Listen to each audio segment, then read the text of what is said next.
बच्चों, आज आपका ऑनलाइन कक्षा में स्वागत है। आज हम आपको हमारा भोजन पाठ पढ़ाने जा रहे हैं।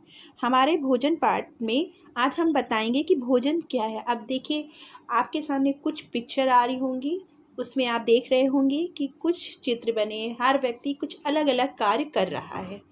अब इसमें देखिए, काम कर रहा है, कोई खेत जोत रहा है, कोई पढ़ रहा है, कोई पढ़ा रहा है, मतलब कुछ ना कुछ अपने कार्यों में लगे हुए हैं। अपने कार्यों को करने के लिए अब ये होता है, हम अपने कार्य कर रहे हैं, तो कार्य करने के लिए कुछ हमें शक्ति की आवश्यकता होती है। ये शक्ति हमें कहाँ से मिलती है? इसको हम ऊर्जा कहते हैं। जैसे किसी गाड़ी को चलने के लिए ईंधन की आवश्यकता होती है। अब कोई भी गाड़ी पेट्रोल, डीजल या किसी भी ईंधन की सहायता से चलती है, वैसे हमारा शरीर भी एक गाड़ी या इंजन के रूप भी है। अब उसको भी जलने के लिए किसी न किसी ईंधन की आवश्यकता होती है। अब ये ईंधन, हमें ये शक्ति प्रदान करने वाला ईंधन कहाँ से मिलता है? अब ये शक्ति देने वाला ईंधन हमें भोजन से प्राप्त होता है। भोजन हमारे शरीर को शक्ति प्रदान करता है और वो शक्ति हमें कार्य करने की ताकत या शक्ति प्रदान करती है, जिससे हम कार्यों को अपने सुचारू रूप से करते हैं। अब देखिए, चित्र और आपको अपनी स्क्रीन पे दिख रहा होगा कि कुछ भोजन होते हैं, उन भोजनों में अलग अलग पोषक तत्व पाए जाते हैं, जिन्हें कुछ पोषक तत्वों में बांटा गया है। हम उन्हें आज आपको बताएंगे। जैसे एक पोषक तत्व है प्रोटीन। प्रोटीन हमें राजमा, दाल और सोयाबीन से मिलती है। प्रोटीन हमें प्रतिदिन अपनी थाली में ज़रूर प्रयोग करनी चाहिए। प्रोटीन हमें शरीर का निर्माण करती है और वृद्धि करती है।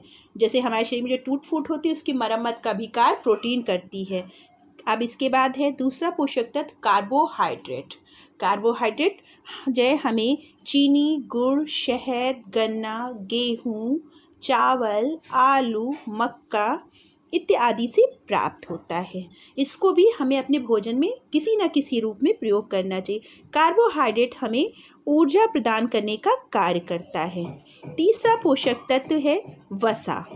वसा हमें तेलीय पदार्थों में प्राप्त होती है, जैसे तेल, घी, इनमें दूध, मक्खन से हमें वसा प्राप्त होती है। वसा भी हमें ऊर्जा प्रदान करने का कार्य करती है। इसके बाद है खनिज लवण और विटामिन। खनिज लवण हमें हरी सब्जियों से प्राप्त होते हैं और ये विटामिन्स भी हमें हरी सब्जियों, ताज़े फलों में हमें विटामिन्स की प्राप्त होती प्रचुर मात्रा से। विटामिन्स हमें रोगों से लड़ने की शक्ति प्रदान करता है। अब ये सब जो पोषक तत्व हैं, इन्हें हमें अपने भोजन में जो है आवश्यक मात्रा में ज़रूर इस्तेमाल करना चाहिए। इनकी अधिकता भी हमारे शरीर के लिए नुकसानदेह है, तो इनकी कमी से भी रोग हमारे शरीर को हो जाते हैं। हर चीज़ की जो एक संपूर्ण आहार है या बैलेंस डाइट जिसे कह सकते हैं, यानी एक पूर्ण मात्रा में ही अपने शरीर के लिए हमें लेना चाहिए, अपनी थाली में उपयोग करना चाहिए। इसके अलावा कुछ अन्य बातें भी हैं जिन्हें हमें जानना आवश्यक है। जैसे हमें भोजन ऊर्जा देने वाले, वृद्धि, सुरक्षा देने वाले भोज्य पदार्थों को रखना चाहिए। ये भी होना चाहिए हमें भोजन। और भोज्य पदार्थों को हमें उनकी प्राप्ति के आधार पे दो भागों में बांटा गया है। जैसे एक वनस्पति यानी पेड़ पौधों से प्राप्त होने वाला भोजन, दूसरा आपका जीव जंतुओं से प्राप्त होने वाला भोजन। अब हमें पेड़ पौधों से कौन कौन से भोजन प्राप्त होते हैं? जैसे हरी सब्जियां और आपको दालें हैं। और बताइए, देखिए बच्चों, आप देख रहे हैं चित्र में फल हैं, सब्जियां हैं, ये सब हमें पेड़ पौधों द्वारा प्राप्त होती हैं। अब ये हुआ, हमको पशु पक्षियों, जीव जंतुओं से क्या प्राप्त होता है?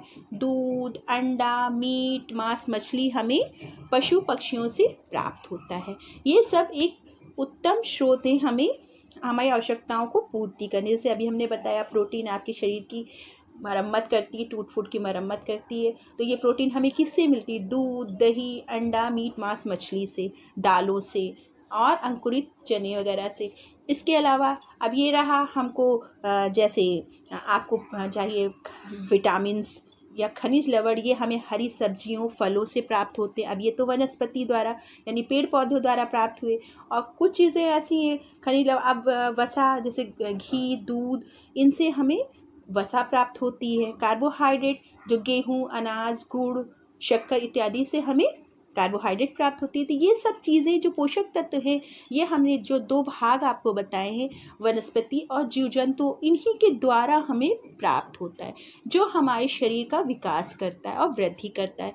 इसके अलावा कुछ अन्य बातें हैं जिनको हमें जानकारी करना या ज्ञान में, संज्ञान में लेना आवश्यक है। चलिए इनको अब हम बताते हैं। जैसे हमें आवश्यकता से अधिक भोजन नहीं करना चाहिए। जब आवश्यकता से अधिक करते हैं तो देखिए हम बीमार हो जाते हैं ना। और खाना खाने से पहले और खाना खाने के बाद हाथों को अच्छी तरह साबुन से धो लेना चाहिए। आज बच्चों आप देख रहे हैं जिस दौर से हमारा पूरा विश्व गुजर रहा है, जैसे कोविड-19 एक खतरनाक बीमारी, महामारी है, उससे दौर से गुजर रहा है। इसको कोरोना वायरस भी कहते हैं।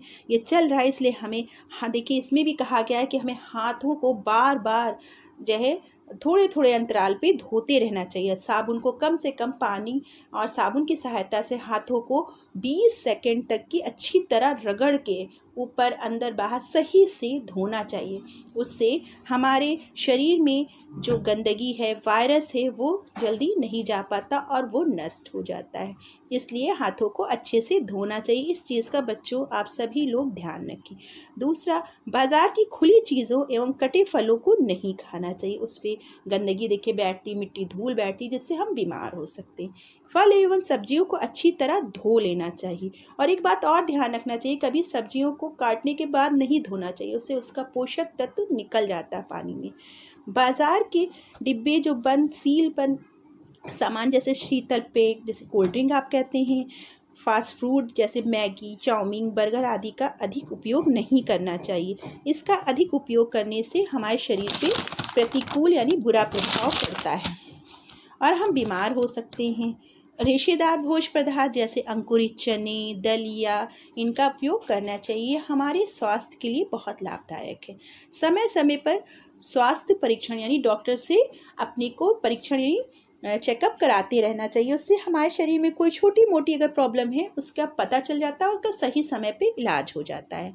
और सही समय पे सबसे ध्यान रखने वाली बात है कि हमको सही समय पे सुबह जगना चाहिए और रात को जल्दी सही समय पे सोना चाहिए। और सुबह की नित्य क्रियाएं सही अपना जो है करनी चाहिए और साफ़ सफाई का ध्यान रखना चाहिए। अगर हमेशा कभी भी सुबह शौचालय के ही प्रयोग करना चाहिए। शौच के लिए बाहर खुले में नहीं जाना चाहिए, क्योंकि उसमें मक्खी मच्छर पनपते हैं और वो हमारे खाने या किसी भी चीज़ में बैठ के प्रदूषित करके हमें बीमार कर सकते हैं।